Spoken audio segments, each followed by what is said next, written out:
Certains admettent que la vérité absolue existe, mais seulement en matière de science, pas de foi et de religion.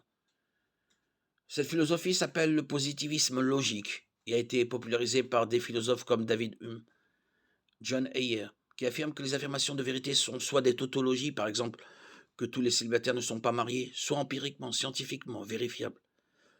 Pour le positiviste logique, aucun discours sur Dieu n'a de sens. Ceux qui croient que la science seule peut prétendre la vérité oublient qu'il y a beaucoup de domaines sur lesquels la science ne peut rien dire. Par exemple, la science ne peut prouver les règles mathématiques et logiques parce qu'elle les présuppose. La science ne peut prouver les vérités métaphysiques, comme l'existence d'esprits autres que le mien. La science est incapable de déterminer des valeurs morales absolues. On ne peut par exemple prouver scientifiquement que les nazis étaient mauvais. La science est incapable de juger de goût esthétique comme de la beauté d'un lever de soleil. Et enfin, l'affirmation la science est la seule source de vérité objective, et elle-même philosophique et ne peut être scientifiquement vérifiée. Certains pensent qu'il n'y a pas d'absolu moral. Pourtant, tous répondraient non à la question. Est-il moral de torturer et de tuer un enfant innocent?